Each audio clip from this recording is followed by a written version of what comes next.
Hello बच्चों। तो चलो भैया, हमने धातु की प्राप्ति देख चुका कि किस प्रकार से धातु हमको कहाँ मिलेगा। अब हमको जगह पता चल गया कि हाँ भाई यहाँ यहाँ धातु है।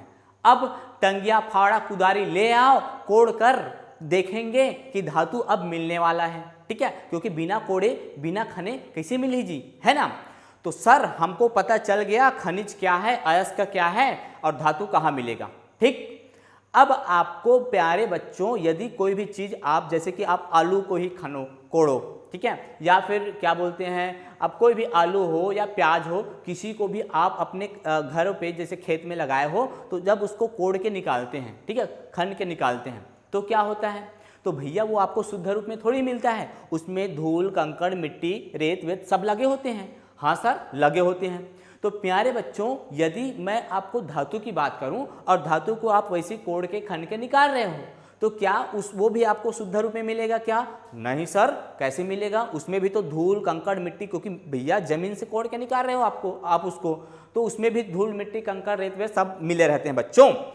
तो उसको हमको शुद्ध रूप में लाना है, क्योंकि आपको धातु को शुद्ध रूप में प्राप्त करना है। तो उसकी एक अलग मेथड होती है, एक अलग प्रक्रिया होती है। आप ऐसे नहीं गए ऐसे कोड़े खने और आपको सोना मिल गया, नहीं, ऐसा नहीं होगा। तो हम इस वीडियो में बात करने वाले हैं बच्चों किसके बारे में? धातु कर्म, जिसको इंग्लिश में क्या बोला जाता है? मेटलर्जी बोला जाता है। ठीक है, तो चलो बिना किसी देरी के शुरू करते हैं आज का क्लास।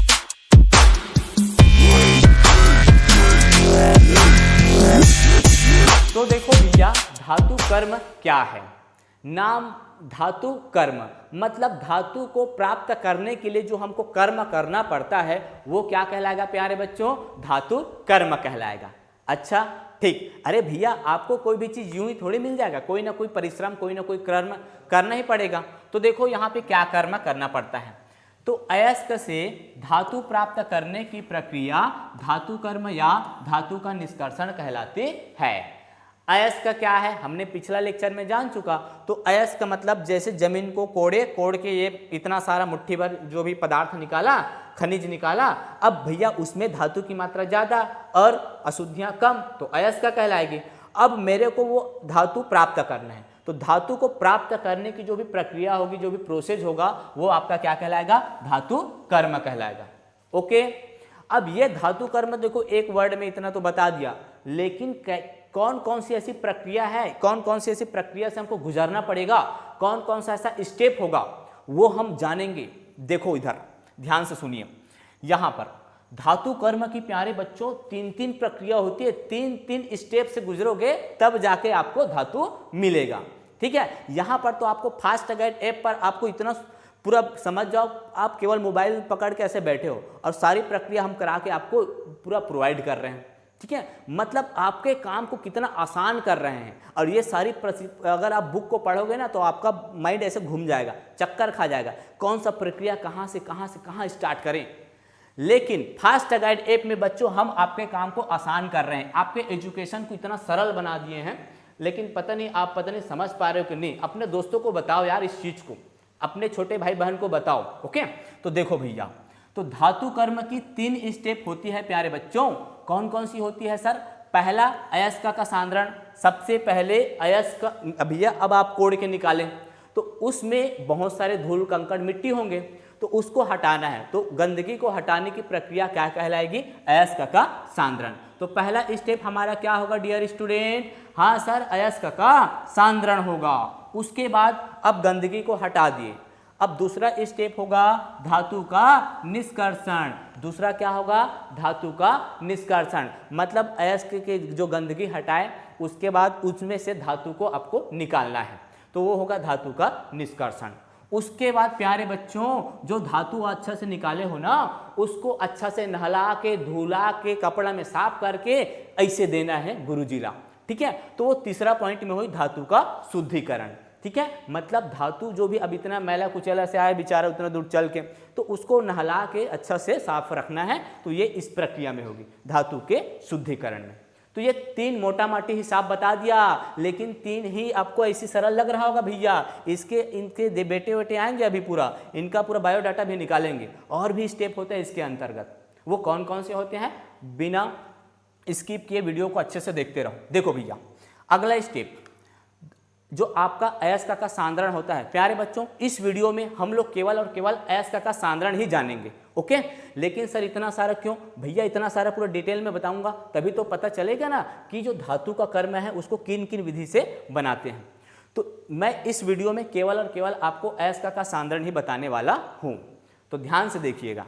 तो अयस्क के सांद्रण को 3 प्रकार में डिवाइड करते हैं। मतलब अयस्क के सांद्रण को आप 3 प्रोसीजर में प्राप्त कर सकते हो। क्योंकि प्यारे बच्चों, आपने पिछले लेक्चर में देखा कि अयस्क एक ही प्रकार के थोड़ी होता है जी, कई प्रकार के होते हैं। तो कोई बच्चा बदमाशी कर रहा है, कोई बच्चा शांत है, कोई बच्चा पढ़ाई में अच्छा है, तो जो बच्चा जैसा है उसको उसी हिसाब से ट्रीटमेंट करा जाता है। जैसे कि अगर आप डॉक्टर यहाँ गए हो तो सभी को एक ही इंजेक्शन थोड़ी लगाएगा भी, उसके बीमारी के हिसाब से इंजेक्शन लगाते हैं तभी ठीक होगा। उसी प्रकार से यहाँ पर भी अयस्क को प्राप्त करने की 3 विधि हैं, जिसकी जैसी बीमारी उसको वैसे ही ट्रीटमेंट देना है। तो पहला विधि हो जाएगा गुरुत्व पृथक्करण विधि अयस्क के सांद्रण की, दूसरा विधि हो जाएगी चुंबकीय पृथक्करण विधि, और तीसरी विधि होगी प्यारे बच्चों वो है झाग उत्प्लावन विधि। ये तीनों विधि किसके अंतर्गत आएगा, अयस्क के सांद्रण के अंतर्गत आएगा। तो चलो बिना किसी देरी के हम जानेंगे गुरुत्व पृथक्करण विधि को, ठीक। तो देखो भैया, अयस्क के सांद्रण की परिभाषा भी देख लो यहाँ पर। अयस्क का सांद्रण किसको बोलना है, तो अयस्क से धातु प्राप्त करने के लिए अशुद्धियों को अलग करना आवश्यक है। भैया अगर आप अशुद्धि को अलग नहीं करोगे तो प्योर रूप में आपको धातु कैसे मिलेगा, शुद्ध रूप में धातु कैसे मिलेगा। तो अशुद्धि को अलग करने के लिए आवश्यक होता है जिसको अयस्क का सांद्रण बोलते हैं, ठीक है। तो अयस्क में धातु और अशुद्धि को अलग करना है, तो अशुद्धि को अलग करने की जो प्रोसीजर होगी वो आपका अयस्क का सांद्रण कहलाएगा। अयस्क के सांद्रण की कुछ सामान्य विधियां होती हैं जिसको अभी अभी मैंने आपको बताया, जिनमें से फर्स्ट विधि है गुरुत्व पृथक्करण विधि। सबसे पहला विधि हम पढ़ने वाले हैं बच्चों, गुरुत्व पृथक्करण विधि। पहले कभी भी पढ़ो तो जो नाम है उसको समझा करो। यहाँ पे नाम है गुरुत्व पृथक्करण विधि, तो गुरुत्व मतलब नाम से कहीं ना कहीं गुरुत्वाकर्षण से जुड़ा है। और गुरुत्वाकर्षण, मेरे को उम्मीद है जितने लोग वीडियो देख रहे हो सबको पता होगा कि गुरुत्वाकर्षण किसे बोला जाता है। प्रकृति की वो सारी चीजें जिसमें भार है, इसको अगर मैं यहाँ पे छोड़ता हूँ तो नीचे गिरता है। क्यों गिरता है, क्योंकि पृथ्वी अपनी ओर उसको खींचता है। किस बल के कारण, गुरुत्वाकर्षण बल के कारण, ठीक। अब यहाँ पर वही मेथड लगेगा, गुरुत्वाकर्षण मेथड लगाना है। कैसे लगेगा, चलो देखते हैं। देखो भैया, ये आपको कुछ डायग्राम दिया गया है, आपके बुक में भी है। तो यहाँ से जा रही है पानी का फुहारा, ये पानी की धारा है, ठीक है, पानी की धारा, यहाँ से पानी जा रही है, और ये कुछ कंटेनर टाइप का ऐसा लगा है, ठीक है। ऐसा इसलिए लगा है ताकि यहाँ पे अयस्क के कण रुक जाए। अब क्या करना है बच्चों, अगर सीधा ढलान होता तो अयस्क वहाँ पे रुकता नहीं, पूरा गिर जाता। कहाँ पे रुकेगा, तो देखो यहाँ पर, इसको थोड़ा सा कलर चेंज कर दूँ ताकि आपको स्पष्ट दिख जाए। देखो, जिस भी अयस्क का सांद्रण करना है तो उस अयस्क को यहाँ पे रखना है, यहाँ पर रखना है, यहाँ पर रखना है, यहाँ पर रखना है, यहाँ पे रहेगा। जिस भी अयस्क का आपको क्या करना है, सांद्रण करना है बच्चों, वो यहाँ पे रहेगा, ठीक है, ठीक सर। उसके बाद क्या होगा, ध्यान से समझना। यहाँ पे तो रख दिए, ये रख दिए यहाँ पर। उसके बाद पानी की फुहारा देनी है, ऊपर से पानी की क्या देनी है, धारा देनी है, पानी की फुहारा देना है। तो पानी की फुहारा नीचे की ओर बढ़ेगी और बढ़ेगी। उसके बाद ध्यान से समझना, अयस्क के सांद्रण में यहाँ पे अयस्क में ज़्यादा मात्रा में कौन होगी, धातु, ठीक है। और धातु की जो डेंसिटी है, जो घनत्व है वो ज़्यादा होती है, मतलब उसका जो भार है वो ज़्यादा होगा, और जो अशुद्धि होगा उसका घनत्व क्या होगा, कम। तो प्यारे बच्चों, यहाँ पर जो धातुएं होंगी, जो अयस्क के कण होंगे, तो मैं यहाँ पे लिख देता हूँ अयस्क के कण जिसकी घनत्व क्या होगी, ज़्यादा घनत्व वाली, ठीक है। मतलब जो अयस्क के कण है उसका जो घनत्व है, जो भार है वो ज़्यादा है, तो ज़्यादा है वो यहीं पे रुक जाएगा। और जो अशुद्धि है जो अशुद्धि के कण हैं उनका घनत्व कम होगा, तो पानी की फुहारा के साथ वो क्या हो जाएगा, यहाँ पे बह जाएगा और बहकर इस कंटेनर में यहाँ पे क्या हो जाएगा, जमा हो जाएगा। तो कम घनत्व वाली अशुद्धि, कम घनत्व वाली अशुद्धि कहाँ जमा हो जाएंगे, नीचे वाली अशुद्धि। तो जो अशुद्धि है कम घनत्व वाले कण, वो देखो यहाँ से पानी के साथ लुढ़कता हुआ यहाँ पे आ जाएगा। अरे भाई सिंपल सी बात है, उसका भार कम है तो पानी की फुहारा के साथ वो नीचे आ जाएगा, और जिसका भार ज़्यादा है वो नीचे ही बैठ जाएगा, पानी के साथ बहेगा नहीं। ठीक है, समझ में आ रहा है ना। तो यहाँ पर आपको धातु मिल जाएगा। यहाँ पर अयस्क के सांद्रण में जो धातु हमको प्राप्त करना है वो धातु आपको यहाँ पर मिल जाएगा। और जो गंदगी थी वो कहाँ गई, तो गंदगी पानी के साथ बहकर इस कंटेनर में जमा हो गई। तो इस प्रकार से धातु का निष्कर्षण मतलब धातु को आप प्राप्त कर सकते हो। ओके, तो ये था धातुओं का सांद्रण। अभी ये धातु आपको प्योरेस्ट फॉर्म में नहीं मिला है, बाकी जो गंदगी थी वो अब बाहर हो गई है। ठीक है, जो भी गंदगी थी, रेत, धूल, मिट्टी, कण, पत्थर, वो जो सब वो थे वो आपको बाहर हो गए इधर, और इधर आपको अयस्क का सांद्रण हो गया, जो धातु थी उसका सांद्रण हो गया। ठीक, तो ये थी गुरुत्व पृथक्करण विधि। आई होप ये वाला पॉइंट आपको समझ में आ गया होगा। तो चलते हैं नेक्स्ट पॉइंट पे। गुरुत्व पृथक्करण पहला था और उसके बाद दूसरा देखने वाले हैं। ठीक है, चलिए अब हम इसका अयस्क के सांद्रण के सेकंड वाला पॉइंट समझने वाले हैं। सेकंड विधि जिसका नाम है चुंबकीय पृथक्करण विधि।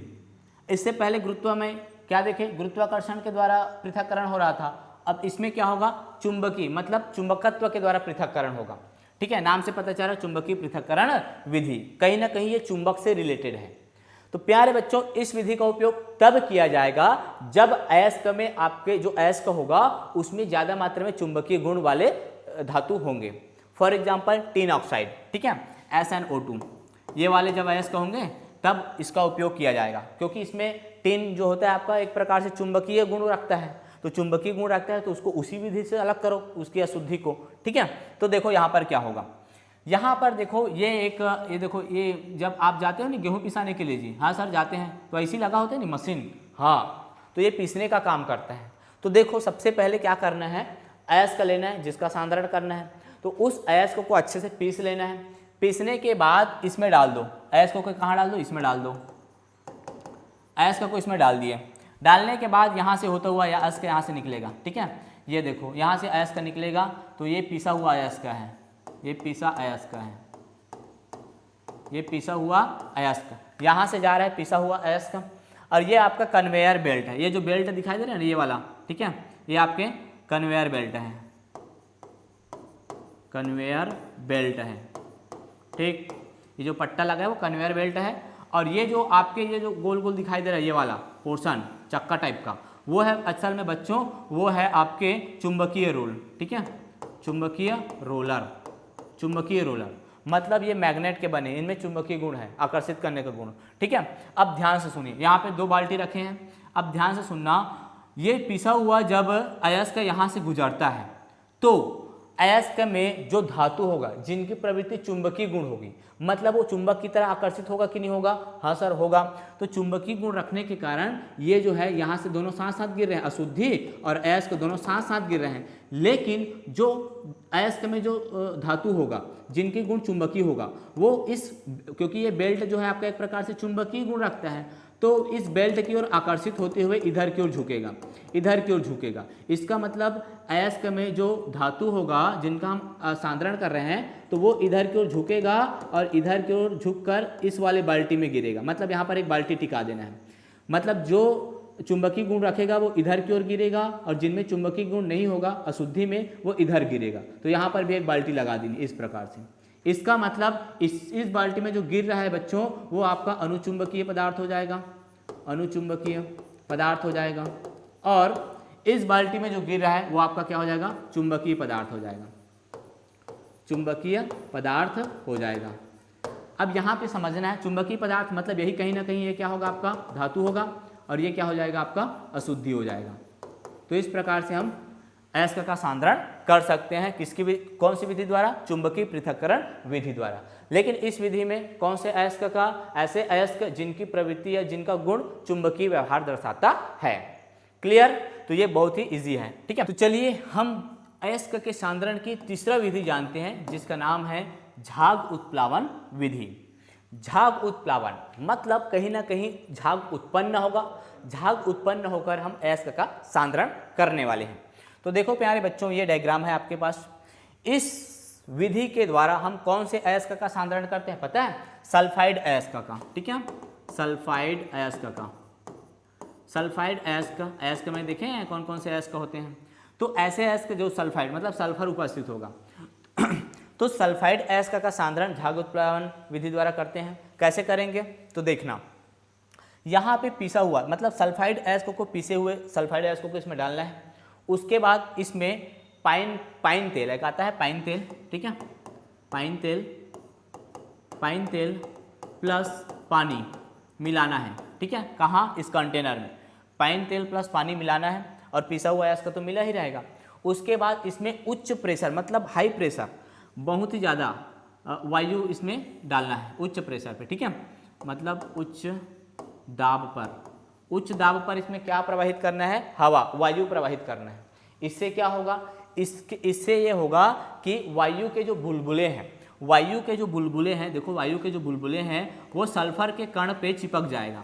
वो सल्फर के कण पे क्या हो जाएगा? चिपक जाएगा। वायु के बुलबुले सल्फर के चारों ओर, सल्फर के कण के चारों ओर चिपक जाएगा। अच्छा, चिपक जाएगा तो उससे क्या होगा सर? उससे ये होगा प्यारे बच्चों, जब हवा के जो बुलबुले हैं वो अगर चिपक जाता है, हवा वायु के जो प्रेशर बनेगा तो वो जब हवा चारों ओर सल्फर के कण के चारों ओर चिपक जाएगा बुलबुले के रूप में जी, जिसके कारण उस सल्फर के कण का जो घनत्व होगा, जो भार होगा वो कम होगा। अब कम होगा, घनत्व कम होगा तो वो जाहिर सी बात है ऊपर की ओर आएगा, और यहाँ पे झाग बना है, देखो झाग बना है तो ऊपर की ओर आएगा और झाग के रूप में इधर एकत्रित हो जाएगा। क्योंकि इनका जो घनत्व है वो कम हो गया तो जितने भी सल्फर के अणु हैं वो ऊपर की ओर जाएगा। ठीक, तो ऊपर की ओर गया, झाग बन गया। और जो अशुद्धि होगी, जो गंदगी होगी, जो भी मैला कुचैला जो भी होगा, अशुद्धियाँ, वो देखो नीचे बैठ जाएगी। यहाँ पे अशुद्धियाँ बैठ गई। और जो हमको प्राप्त क्या करना है? धातु। तो सल्फर के जो अणु है वो झाग बनकर इधर, ये देखो झाग के रूप में इधर एकत्र हो गए, जिसको सांद्रित अयस्क बोलते हैं। तो यहाँ पे देखो सल्फर के अणु बहुत सारे यहाँ पे इकट्ठे हो गए। क्लियर? तो इस प्रकार से सांद्रित अयस्क इधर मिल गया और जो अशुद्धि है वो इधर बैठ गई। ठीक है, तो इस विधि को बोला जाता है प्यारे बच्चों झाग उत्प्लावन विधि। आई होप बच्चों आपको अयस्क के सांद्रण की तीनों विधि अच्छे से समझ में आ गया होगा। ठीक है, तो इसके बाद हम इस नेक्स्ट वीडियो में जानेंगे नेक्स्ट टॉपिक, जो कि है हमारा क्या? अयस्क सांद्रण की शुद्धिकरण। ठीक है, वो हम पढ़ेंगे शुद्धिकरण को। ठीक है, शुद्धिकरण बोलता हूँ निष्कर्षण, अयस्क के प्राप्त करने का निष्कर्षण। तो इस वीडियो में केवल इतना ही, मिलते हैं नेक्स्ट वीडियो में, तब तक के लिए बाय बाय।